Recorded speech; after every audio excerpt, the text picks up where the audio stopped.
नमस्कार साथियों, unique politics पे आप सभी का स्वागत है। मैं उमेश झिलमिलिया।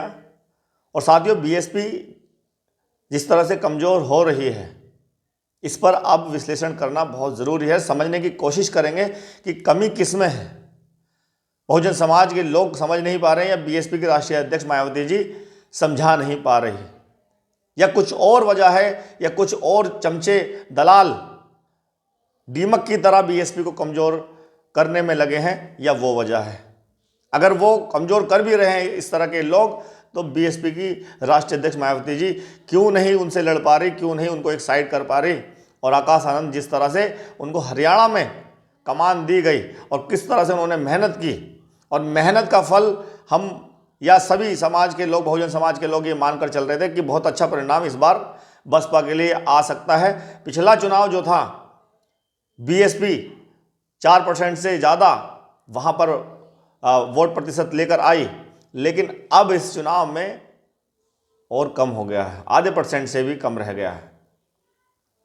यानी कि 4% कुछ आया था, लेकिन अब 2% से कम रहा। इसका मतलब आधा वोट % और कम हो गया। इतनी मेहनत के बाद इतनी बड़ी बड़ी आकाश आनंद ने रैलियाँ की, सभाएँ की, रथ यात्राएँ की, चौपाले की, लोगों के बीच में गए और लोग पसंद भी करते, माहौल भी बड़ा अच्छा था। तो फिर क्या हो रहा है, वजह क्या है कि रिजल्ट कम हो रहा है, बढ़ने के बजाय वोट प्रतिशत घट रहा है? इस पर ही चर्चा करेंगे। अब जब चुनाव का रिजल्ट आया है तो सवाल तो उठने ही हैं, और बहुजन समाज पार्टी के राष्ट्रीय अध्यक्ष मायावती जी पर भी सवाल उठेंगे। और सवाल ये भी उठ रहे हैं, जनता इस बात को भी कह रही है कि बीएसपी के राष्ट्रीय अध्यक्ष मायावती जी कहीं ना कहीं एक गलती कर रहे हैं। वो गलती क्या है? गलती ये है कि जब चुनाव आते हैं तभी बड़ी बड़ी रैलियां की जाती हैं, तभी एक्टिव होया जाता है। उससे पहले घर में बैठा जाता है, सारे पदाधिकारी काम नहीं करते, वो तभी निकल रहे हैं जब चुनाव आ रहा है। एक तो सबसे बड़ी कमी ये है जो सड़क पर लोग मान के चल रहे हैं, क्योंकि माहौल अगर बनाना है तो माहौल बनाने के लिए तो जुड़ा रहना पड़ेगा जनता से, जनता के बीच में जाते रहना पड़ेगा। सिर्फ चुनाव में गए तो उससे फ़ायदा नहीं होगा। जो बहुजन समाज को चाहने वाले हैं वो वोट दे देंगे, और वो भी शायद ना दें। और ऐसा हुआ, जितनी बड़ी आबादी हरियाणा के अंदर है, जितनी बड़ी आबादी उत्तर प्रदेश के अंदर है, क्या रहा? 2022 के विधानसभा में एक ही विधायक बना। 403 सीटों में से कोई सोच सकता है कि बीएसपी के साथ ऐसा हो सकता है? हरियाणा में वोट प्रतिशत और कम हो गया इतनी मेहनत करने के बाद भी। क्या कोई सोच सकता है? इतनी बड़ी पार्टी, राष्ट्रीय पार्टी, जिसका ना कोई एमपी बचा है, ना कोई विधायक, सिर्फ एक विधायक बचा है, राज्यसभाएं सीटें खाली पड़ी हैं, पूरी इतनी बड़ी पार्टी है। तो क्या वजह, क्या कारण है? इन गलतियों को कौन सुधारेगा? आकाश आनंद जो हैं, जिन्होंने बेबाकी से बीजेपी और कांग्रेस के खिलाफ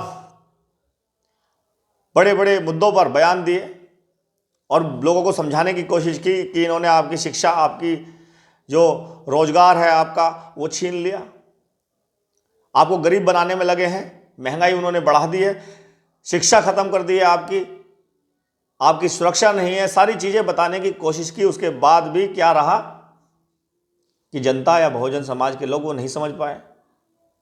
एक भी सीट नहीं आई हरियाणा के अंदर। तो क्या वजह है कि वो जो लोग हैं, अगर वो कांग्रेस के साथ नहीं जा रहे, दलित समाज के लोग कांग्रेस के साथ नहीं जा रहे, वो बीजेपी के साथ जा रहे हैं, और जो बीजेपी के साथ नहीं जा रहे वो कांग्रेस के साथ जा रहे हैं, तो बीएसपी के साथ नहीं जा रहे। क्या आप वो समझ नहीं पा रहे कि वो विचारधारा की पार्टी जो है बीएसपी, वो उनकी पार्टी है, या कोई और वजह है? वजह यह भी है कि बीएसपी को कमजोर करने के लिए जो माहौल तैयार किया गया, उस माहौल में बहुजन समाज के लोग फंस गए हैं, और इनका निकलना मुझे लगता है कि आसान नहीं होगा। उसके लिए मेहनत करनी पड़ेगी बहुजन समाज के हर व्यक्ति को, और बहुजन समाज पार्टी के हर पदाधिकारी को गांव गांव जाकर लोगों को समझाने की कोशिश करनी पड़ेगी। और सिर्फ चुनाव में ही नहीं, उन्हें निकलना पड़ेगा हर वक्त। पूरे 5 साल मेहनत करनी पड़ेगी, जब जाके अब ये वो माहौल तैयार होगा। वरना जिन्होंने बीएसपी को ख़त्म करने के लिए, कमज़ोर करने के लिए माहौल बनाया है और दलितों को बांट दिया है। कोई कांग्रेस में जा रहा है, कोई आम आदमी पार्टी में जा रहा है, कोई चंद्रशेखर आज़ाद के पास जाने लगा है, कोई भाजपा में जा रहा है, अन्य पार्टियों सभी में जा रहा है और बीएसपी में भी थोड़ा सा आ रहा है, जिन्होंने इस बहुजन समाज को बखेर दिया है। ऐसा माहौल तैयार करना पड़ेगा कि उनको विश्वास हो कि बहुजन समाज पार्टी ही आपकी हितैषी है और ये सत्ता में आ सकती है, ये उन पार्टियों को हरा सकती है कि जो पार्टी आपके विरोध में है। ये विश्वास दिलाना पड़ेगा और ये विश्वास ऐसे बनने वाला नहीं है जिस तरह से बीएसपी काम कर रही है। सिर्फ चुनाव में बोलना, सिर्फ चुनाव में प्रचार प्रसार करना, चुनाव में सक्रियता दिखाना, इससे काम चलने वाला नहीं है। बहुत दूर पहुंच चुकी है पार्टी। एक भी एमएलए, एक भी सांसद राज्यसभा में, सारी सीटें खाली पड़ी हुई है, कुछ दिखाई नहीं दे रहा।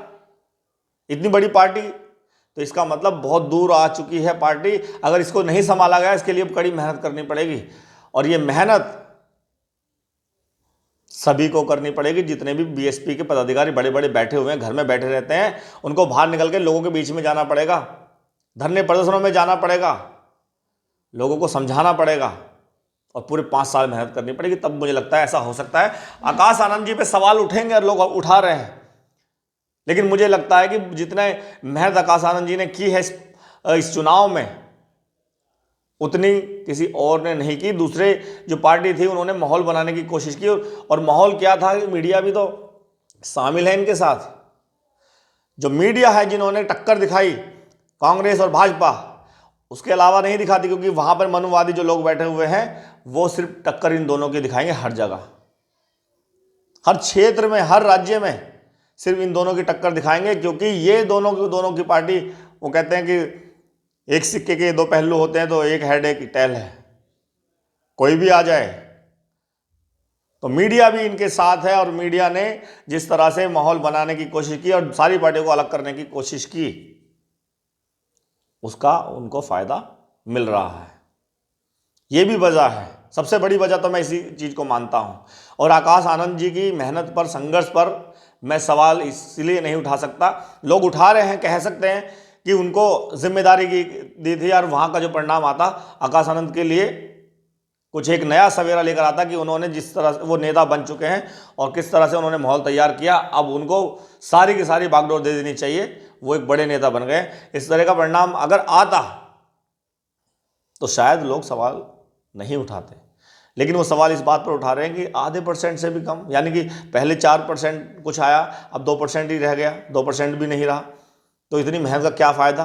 आकाश आनंद सही नहीं कर पाए, लेकिन मैं उन पे उंगली नहीं उठाऊंगा, क्योंकि उन्होंने जिस तरह से मेहनत की है, लोगों के बीच में जाकर कोशिश की है और एक माहौल भी तैयार हुआ, भीड़ भी तैयार हुई थी, लेकिन लोगों ने, वही वाली बात है कि जो बीजेपी के खिलाफ थे उन्होंने कांग्रेस को वोट दिया, जो कांग्रेस के खिलाफ थे वो बीजेपी को वोट दिया।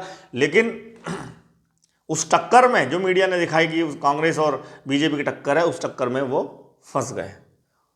उससे इन बहुजन समाज के लोगों को निकालना पड़ेगा।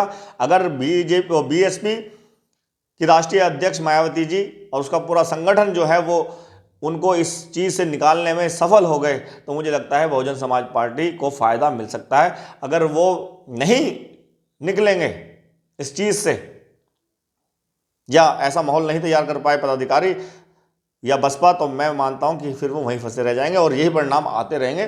फिर आप मेहनत करते रह जाएंगे और कुछ नुकसान जो है वो बीएसपी के ही लोग भी कर रहे हैं। टिकट नहीं मिलता तो वो खिलाफ बोलना शुरू करते हैं बीएसपी के, वहां से भी नुकसान हो रहा है। लेकिन यहां गलती भी मैं पदाधिकारियों की कहूंगा और मायावती जी को इस पर संज्ञान लेना चाहिए कि अगर जो कार्यकर्ता काफ़ी सालों से लड़ रहा है, संघर्ष कर रहा है आपके साथ मिलकर, मिशनरी है और उसने पकड़ बना रखी है अपने क्षेत्र में और वो चुनाव जीत सकता है, तो हटाइए सारे पदाधिकारी को। क्यों उनको टिकट नहीं देने देते, क्यों उनके खिलाफ हो जाते हैं जब वो टिकट मांगते हैं। अगर कहीं से कोई पैसे की या कुछ चीज़ की बात है, वो अपने आप लड़ेगा चुनाव। अगर उसने माहौल तैयार कर दिया, तो माहौल तैयार होने में अगर किसी व्यक्ति ने अपने लिए माहौल तैयार कर रखा है और वो वहाँ की जनता चाहती है उसको, तो कोई जरूरत नहीं है पैसे वैसे की ज़्यादा की। लोग जिता देते हैं माहौल में।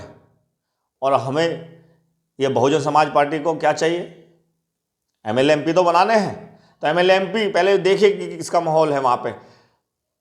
सालों से जो मेहनत कर रहा है एमपी एमएलए की, और वो टिकट मांगे और उसके पदाधिकारी उसके खिलाफ हो जाए किसी भी कारण से, उस कारण को समझ करके मायावती जी को संज्ञान लेना चाहिए। और बड़े पदाधिकारी जो हैं वो ईमानदार थोड़े से रखने पड़ेंगे, क्योंकि कहीं ना कहीं सवाल हमेशा पदाधिकारी पर उठते आ रहे हैं और कुछ लोगों ने उनको हटा साइड करने की कोशिश भी की है, और इसी वजह से शायद बीएसपी को नुकसान हो रहा है। ये भी एक बड़ा कारण है। दूसरा, चंद्रशेखर आज़ाद, चलिए मैं दूसरी वीडियो में उसमें बात करूंगा, वीडियो लंबी हो जाएगी। तो ये जो पदाधिकारी हैं, जो कोई टिकट मांगता है, जो जिसने अपनी पकड़ बना रखी है और जो काफ़ी सालों से मेहनत कर रहा है, तो उसको टिकट मिलना चाहिए और वो जीत दर्ज कर सकता है। यहाँ पर भी कहीं ना कहीं बीएसपी को नुकसान ये लोग कर रहे हैं। आकाश आनंद जी की मेहनत पर मुझे कोई भी डाउट नहीं है। मैं ये भी मानता हूँ कि जितनी मेहनत हरियाणा में उन्होंने की, अगर इतनी मेहनत वो उत्तर प्रदेश में कर लें तो नज़ारा कुछ और हो सकता है और बहुत अच्छा रिजल्ट आ सकता है, परिणाम बहुत अच्छे आ सकते हैं। लेकिन अभी जो लोग हैं उनकी एक मांग भी है, जो बीएसपी के ही कार्यकर्ता हैं उनका जो जोश है वो कमज़ोर कहीं ना कहीं रिजल्ट आने पे होता है। वो चाहे कितना भी कुछ कहें कि हम बहुत जोश में हैं, हम आगे चुनाव लड़ेंगे, पूरी ताकत से लड़ेंगे, ये बात सही है, होना भी चाहिए ऐसा, लेकिन कहीं ना कहीं वो जोश कमज़ोर होता है। उसके लिए अभी से ही आकाश आनंद जी को उत्तर प्रदेश या जहाँ भी झारखंड में, महाराष्ट्र में चुनाव होने हैं, वहाँ पर अभी से तैयारी कर देनी चाहिए और लोगों से मिलकर जिले वाइज मीटिंग करते रहना चाहिए। और मीटिंग में क्या रणनीति है उस रणनीति को बताना चाहिए। इस तरह से मेहनत की जाए तो परिणाम अच्छे आएंगे, वरना इस माहौल में, जो माहौल बीजेपी और कांग्रेस का बना रखा है मीडिया ने, उससे निकल पाना आसान बात नहीं होगी। बहुजन समाज के लोग गुमराह हो गए कि जाएं तो जाएं कहाँ, वो कहाँ जाएंगे वो उसको बताने के लिए आपको मेहनत करनी पड़ेगी। क्योंकि अभी कभी वो कांग्रेस, भाजपा, आम आदमी पार्टी, अन्य पार्टियों सब जगह घूम रहे हैं और बसपा में भी घूम रहे हैं, तो डिवाइड ऐसे हो रखा है इतना बड़ा बहुजन समाज, तो ऐसे सरकार या एमएलए एमपी भी नहीं बना सकता। तो माहौल तैयार करना पड़ेगा, बीएसपी को मेहनत करनी पड़ेगी और मायावती जी को कुछ ना कुछ रणनीति तैयार करनी पड़ेगी। बहुत बहुत धन्यवाद, नमस्कार।